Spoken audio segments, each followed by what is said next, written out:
All right. Hello, AP Euro students. Today we have a quick little video breaking down a couple of the essay rubrics for the AP College Board. So we are going to have, at least in my class, our first practice essay in probably about a week, maybe 2 weeks time, most likely in a week. So I would like to first and foremost break down the different points and how you earn them on a LEQ essay. All right, so I'm going to share my screen. Here we go. So what I've done is I have put in here the rubric straight off of College Board's website. I've thrown it into a PDF editor just so that I can write some things on the document here as I go through and talk about it with you. So you'll see that these are the rubrics for all of the AP histories, that includes European history, United States history, world history. All of those use the same style of essays and the same rubrics.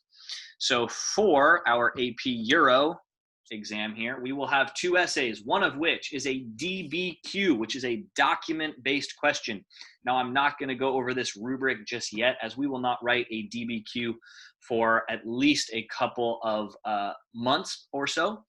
So we're going to start with our LEQ rubric. You'll notice right off the bat, it is worth 6 points. You get anywhere from 1 to 6. Oopsie daisy. 1 to 6 points can be earned on this essay. A 6 is a perfect score. A 1 is the lowest score, or one of the lowest scores you can earn. So let's go through this point by point. First and foremost, we have a thesis and a claim.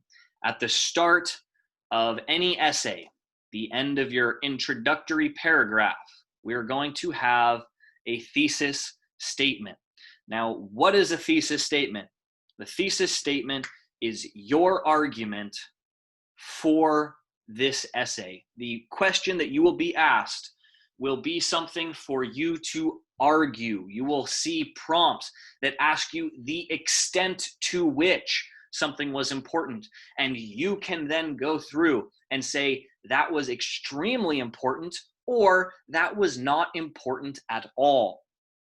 Okay, so these thesis statements, it has to include a claim. I'm going to write that in here. This is not the easiest to do. Oh my gosh. I apologize. Claim, and I don't know why it keeps popping up with this thing every time I do something. And evidence. Evidence. Okay, this is not quite as smooth as I thought, but claim and evidence are going to be needed for a thesis. Now, what is a claim? That is your opinion that you are going to argue. So let's say you are asked a question that asks the extent to which something was really important. You are going to say, rephrase the question, whatever this thing was extraordinarily important because, and that is where we are going to come in with our evidence, and you are going to give at least a 2 to 3 pieces of specific evidence that you can use to argue that claim. We will go over some examples in class and probably in another video as we go over a couple of practice problems, okay? So for every thesis, you need to have both of these things. If you only have a claim or only have evidence, you will not get a thesis point. The thesis point, I say, is the most important point on the essay because the thesis point allows you to earn other points in your essay. Without a thesis, you cannot earn other points in the essay. It is impossible. So focus on really making sure that our thesis statement is strong, the most important sentence of your entire essay. We will do a lot of practice thesis statements throughout the year. So that is a thesis statement. We will start with some practice, at least in my classes. We will definitely be doing a lot of this. The other point to earn in the introductory paragraph is contextualization. In my class, we've discussed already a little bit about what context is. A little cheat sheet for you is I want your context to tell me about the 50, I'm going to try to write this in here, 50 to 100 years, there we go, years before the prompt. Before the prompt. Context is you setting the stage for our time period of the prompt. If our prompt is asking us about the Renaissance, tell me a little bit about some of the artistic and social changes and their importance, yada, yada, yada. That could be an essay style prompt, right? Tell me about the important differences that we see and the changes we see in art during the Renaissance.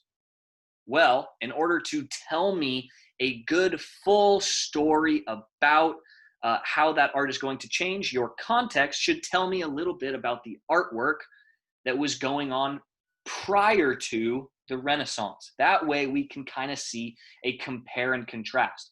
Look, the artwork before the Renaissance was not very lifelike. People did not look very human. Now we get the Renaissance, which is going to have new subjects, which is going to look very realistic, okay? So your context for a question like that is going to be the 50 to 100 years, the time period, the era of painting and artwork right before the Renaissance painters, okay? We want the story from beginning to end. Well, your essay is the middle. So we want to start with a little bit of setting the stage for where we're going to be going. Tell me about the Renaissance art. And then in the conclusion, I even argue you should have a little bit of context to bring us into the next time period sometimes. All right.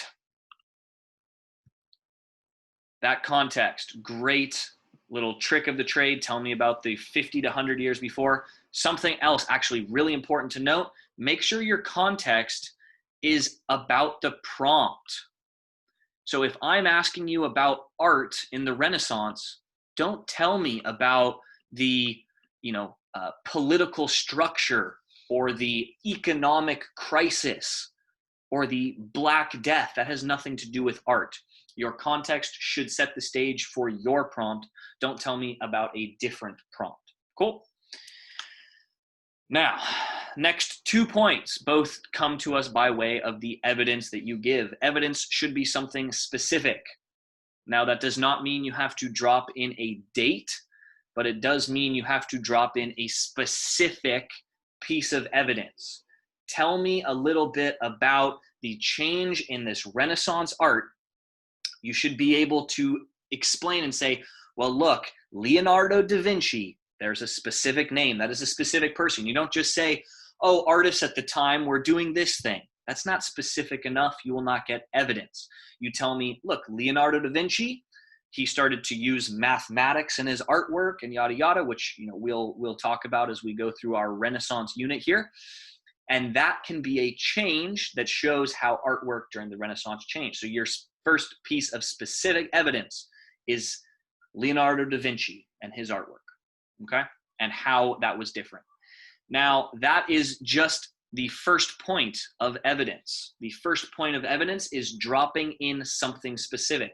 Saying Leonardo da Vinci's name, that gets you the first point. The second point has to support an argument. Now, your argument is your thesis and claim. Oops, I'm sorry, is your thesis and claim. That's why this is the most important of any of the points. We always come back to this thesis and claim.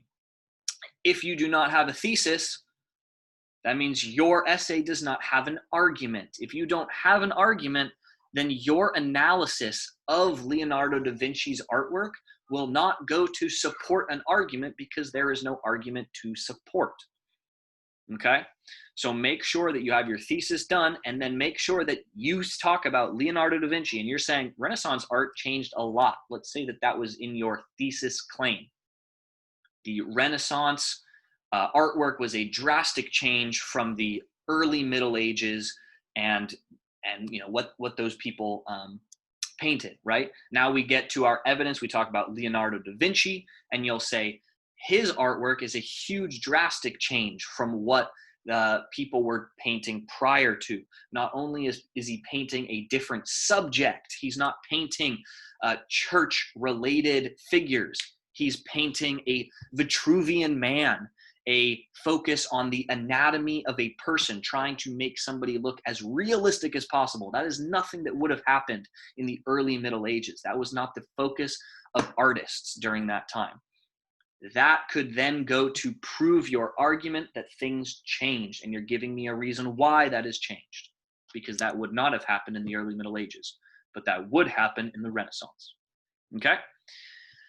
Analysis and reasoning. So this point right here comes to us. This is the style of essay that you write. Most of this comes actually out of your thesis statement. Your thesis statement tells the writer what type of essay you are writing. When we write an LEQ, we only write in AP 3 styles of essays. The first one is a compare and contrast essay. Tell me how things were similar or different. The second type of essay is a causation. What was the most important reason why the Renaissance happened in Italy and not somewhere else? Now you make an argument. The most important reason why, the most important cause of the Renaissance being in Italy is because of the growing wealthy merchant class and the ability of people to patron the arts. That's your opinion. You got to make an argument for which reason is the most important. That is the second type of essay. And lastly, cause or is continuation, CCOT, continuity and change over time. It's how things stayed the same or how things changed. Sorry, I stumbled through that a little bit. CCOT, change over time. That's really all you want to know. Continuity and change over time. So you're going to say, so the example that I keep coming back to is Renaissance art.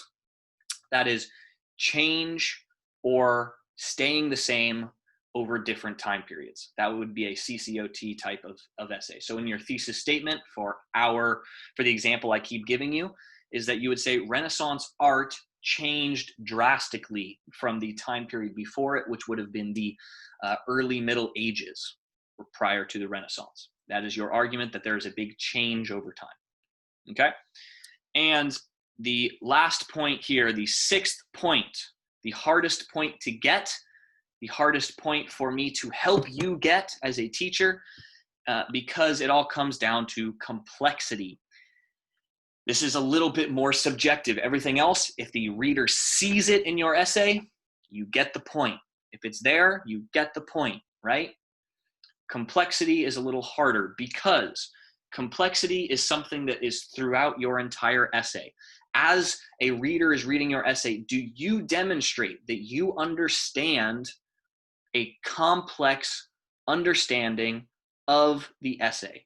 Now, here is my tip for how to get complexity. The easiest way for you to get complexity is to have a counter argument. It's all about having a counter argument in your essay. What I mean by that, if you're talking about compare and contrast, if you're telling me how things were similar or different, you tell me about both.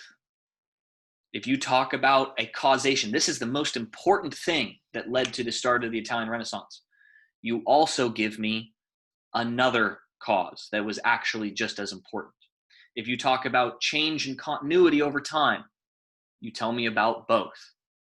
We'll talk about this a little bit when we go over some practice essays, but there are a couple of key words for you to consider when you're writing a thesis statement.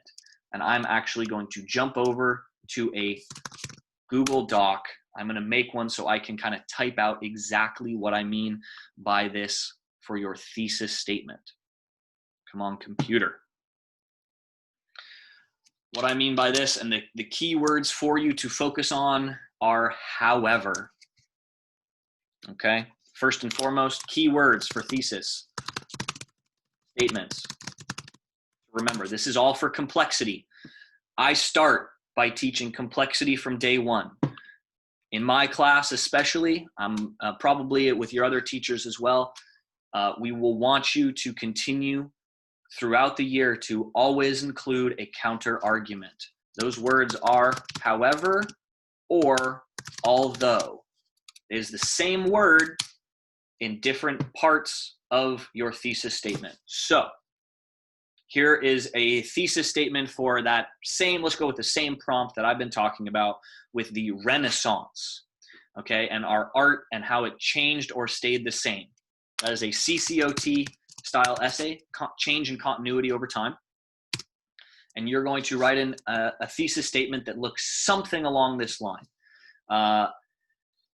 The Italian Renaissance Italian Renaissance artists showed a big or drastic change from previous artists of the early Middle Ages. That is our claim. We are claiming that there is a drastic change. If we're asked to write a CCOT essay and talk about change over time, I'm arguing that there is a drastic change, okay, from previous artists of the Middle Age. Because we can see, and now we're going to give our evidence to support that, okay?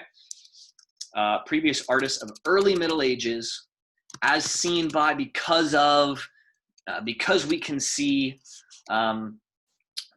like, you know, Middle Ages, like artists such as Leo da Vinci, I'm just going to shorten it, Leonardo da Vinci and his mathematics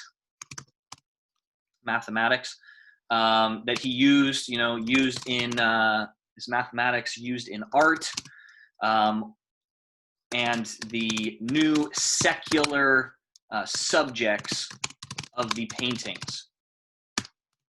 Okay, that's a couple of specific pieces of evidence where you can talk about how in the early Middle Ages, most artwork would be non-secular, was always church related. Most artwork in the early Middle Ages is very religious centered. In the Renaissance, we start to see people drawing portraits of themselves, having portraits made of them, of peasant scenes. It's not only the Pope and the church and that sort of stuff, okay? So that is a change. Paintings, oops. Now you'll notice the semicolon. I always have a semicolon and then the word however. This is how I teach you to write these thesis statements so that you always have the opportunity to get your complexity point. However, I put that in bold and underlined, super important. However, much of the artwork of the Renaissance still resembled the artwork of the early Middle Ages because of, and now we give our evidence. So now we have one claim showed drastic change. However, at the same time, there's actually a lot of stuff that still carries over, because some of the most prominent patrons of the arts continued to be the Catholic Church. Why not? There's a similarity. The Catholic Church was one of the biggest patrons of the arts in the early Middle Ages, and they continue to be some of the biggest patrons of the arts in the Renaissance. This will lead you towards a complex argument. We have one piece of evidence. Paragraph 1, Leo, and mathematics, and you can drop in some other pieces of specific evidence within that. Paragraph 2, we're going to talk about, so this is going to be mathematics, science. We can talk about humanism in here, anything that relates to things that the artists are doing during this time that's different in regards to how the paintings were made. The second one, we're going to be talking about primarily subject material. right? What are the paintings being painted of? What is the subject of the painting? And we're going to focus on especially the aspects that are more secular. Look, we can talk about the Medici family. They have paintings made for them of their family members. That is not church related. There were Medicis that were popes as well, so those would be non-secular, but much of their paintings were made for their family to show off their wealth. Those are not made for the church. They're made for private citizens. Okay? So there's going to be, we can give multiple examples of some secular artists or secular subjects. Lastly, however, our third paragraph is all going to be our counter argument. This is a formula, you'll notice, right? Claim, counterclaim. We always have our evidence in our thesis. Our first piece of evidence will be our first paragraph. Second piece of evidence will start our second paragraph. And our third paragraph will always be our however statement.